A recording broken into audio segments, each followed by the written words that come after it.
Gojo before he became half the man he once was, versus Madara, a man who was betrayed by what he thought to be himself.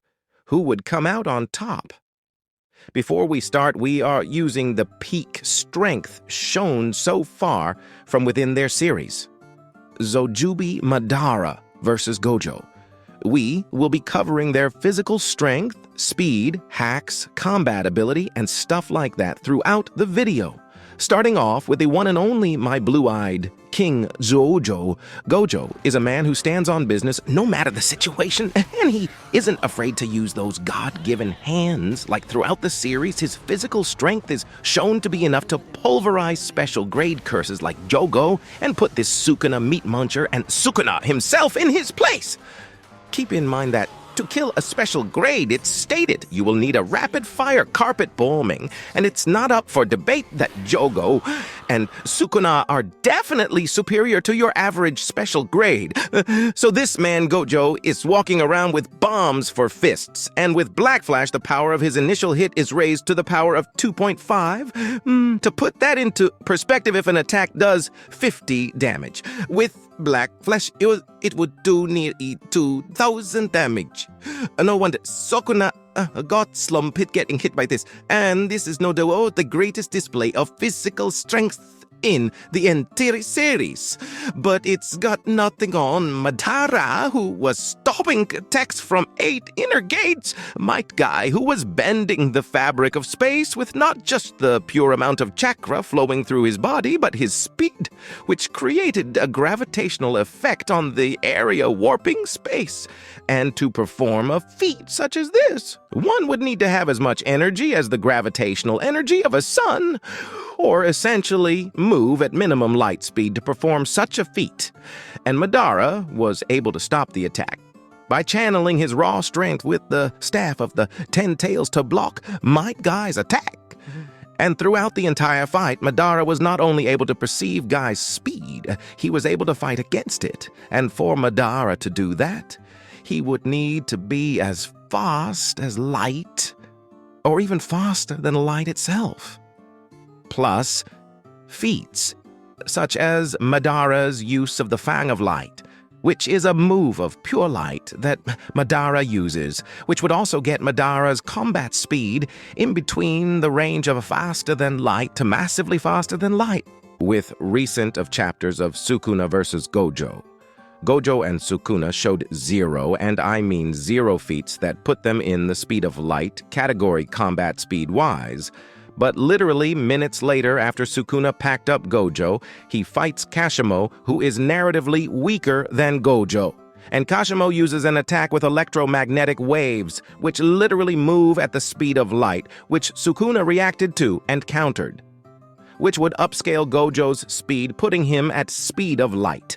Now, personally, I don't believe this feat as a speed of light feat because I see it as, take for example, someone points a flashlight at you, you dodge the flashlight. Are you now faster than light? But let's just give it to Gojo. He's highball speed of light combat speed-wise, while Madara is easily faster than light to massively faster than light itself. So that puts Madara above Gojo in another category. Now for durability, and not much needs to be said here, Madara is out here eating back shots from Night Guy. Then a few minutes after his W, he eats a Magma Rasen Shuriken, while you got Gojo spamming heals to kitchen, cutting attacks to not die to the goat Sukuna in his malevolent shrine. Spoiler alert! Gojo still lost. Overall, Madara takes everything in the raw states, but when facing Gojo, that sometimes doesn't matter. It could all come down to hacks. Gojo's haxes could be summed up in 5 words: heal, barrier, attract, repel, and delete. Gojo with reversed curse technique has the ability to heal himself almost instantly from attacks. He also has Infinity, which is his most brain-dead ability that slows down anything that tries to approach him. In simpler terms, if you have 0 and 1 on a number line stretched out, there is an infinite amount of numbers between these two numbers, which is Gojo's Infinity.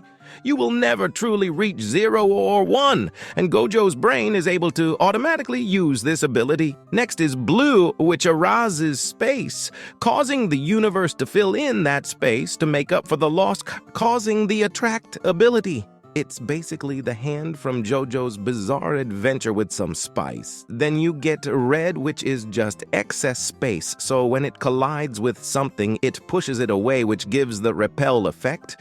You put the two together, and you get purple, which wipes anything in its path. But I wouldn't say purple is an eraser move, as we have seen people survive it and stuff like that.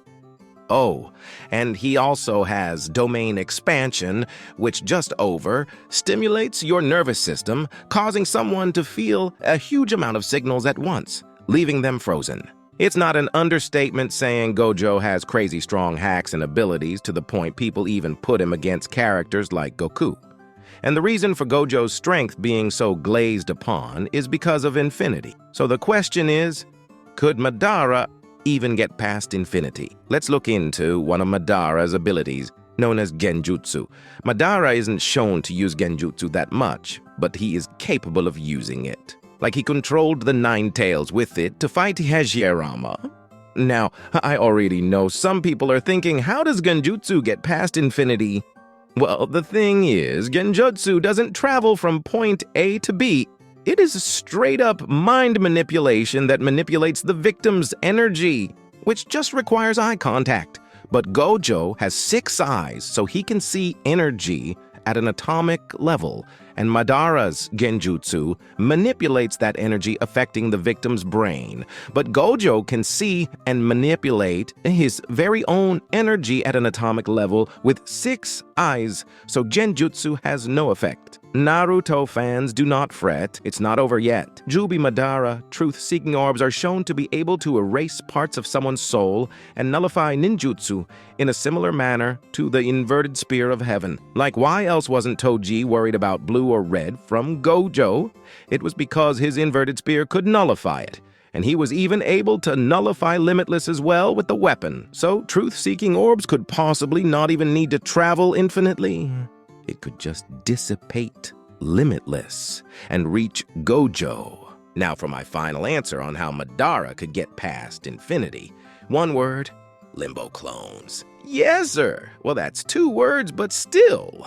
Limbo clones are 4 shadow clones that have the same exact abilities and powers of the user, which can't be sensed unless one has 6 paths, chakra, and can't be seen unless one has the Rinnegan. They exist on an entirely different plane of existence, as they reside in a different dimension, but they are also able to interact with the dimension Madara.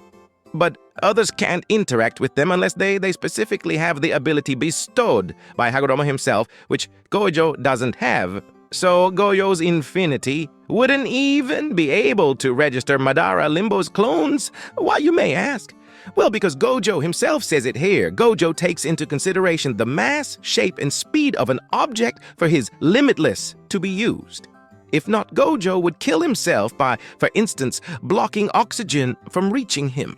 Gojo, through training, has learned to automatically consider all 3 of these things for his limitless ability to stop anything in its tracks. But Madara's Limbo clones don't work by the same physics.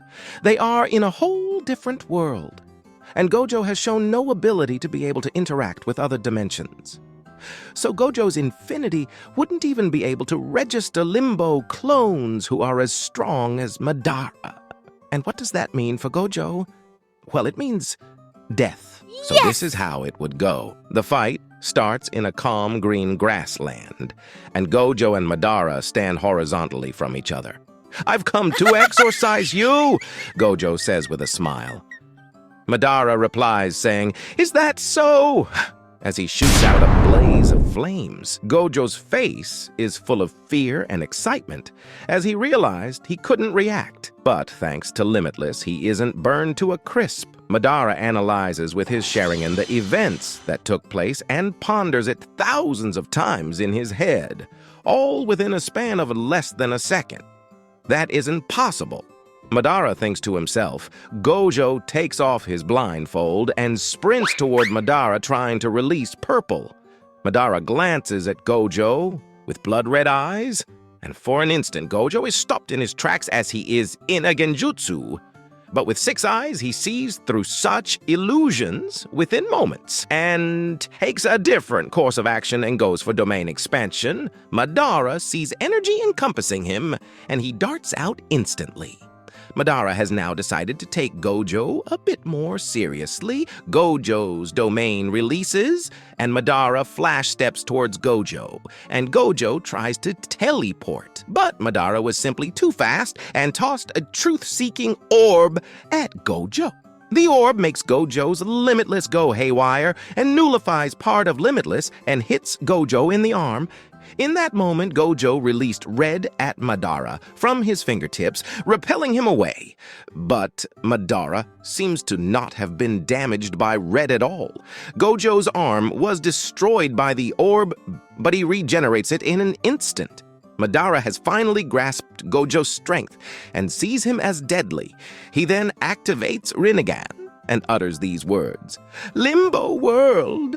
Seconds later, Gojo is laid flat at Madara's feet and dead, and Madara says, "You alone are the divided one.